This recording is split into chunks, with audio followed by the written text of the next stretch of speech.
What's up, everybody? Hope you're all doing great. In the next few minutes I wanted to go over Radicle, or just RAD. R-A-D is the abbreviation.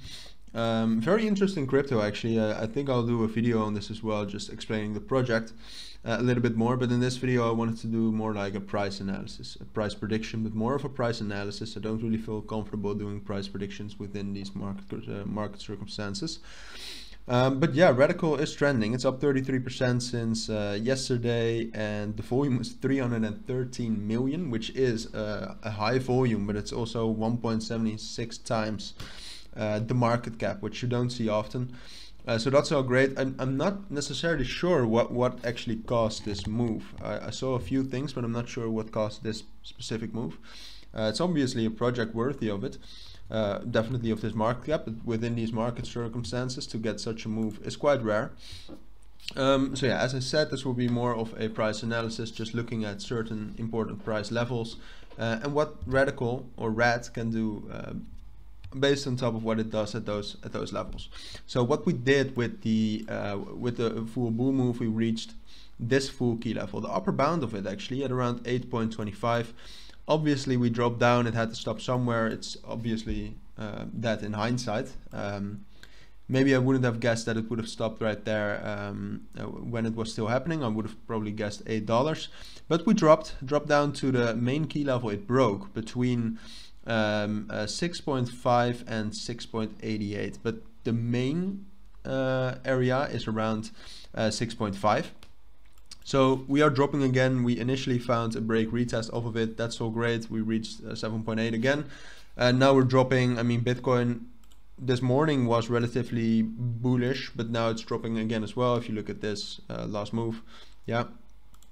So I think we're dropping down to 6.5. But what happens after that really depends on what we do at that 6.5. If from that 6.5, for example, we get a really strong support, so a really nice bullish candle that brings us at least above $7. So I'd say that if that happens, we'll probably find resistance at 7.36. So if that happens, I think we can actually sustain that 6.5 as a support, which would be great, because that means that this bull run actually gave Radicle quite a lot. So yeah, if that happens, we'll from that 6.5 we get a nice support touch, get at least to 6.37, at least above 6.6 or 7.0. Then we'll probably consolidate, I'd say, between 6.5 and probably not between 6.5 and 7.37, but maybe between 6.5 and 7.15, $7.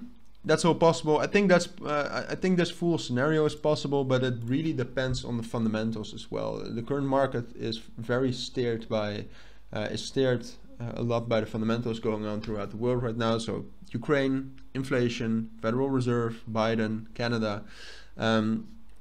Obviously, if any of those become worse, so the fundamentals become worse, then we'll probably drop through that 6.5. That's also the other scenario. If we drop through that 6.5, I do think we'll find some support between 6.15 and $6. That's quite a strong support as well.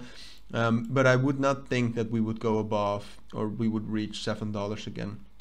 From there, we'll probably take a break retest of 6.5 or 6.7 and fall a little bit more from there, up until the next strong support below $6, which is around $5.6.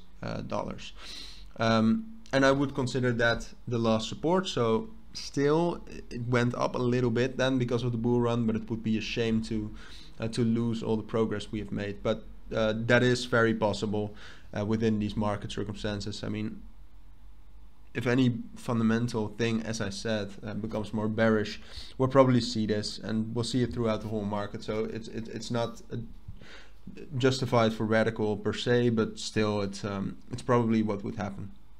So yeah, that's basically my full analysis on the Radicle or RAD. It might have been a little bit too complicated, but I tried my best to explain the different scenarios, in my opinion, based upon basically that 6.5 level. Which in my opinion is the most important level at this point. So if you do have any questions about the analysis, then please let me know down in the comments, and I'll make sure to respond to that as soon as possible. But as for now, thank you all for watching and listening, and I hope to see you all in my next videos. Bye.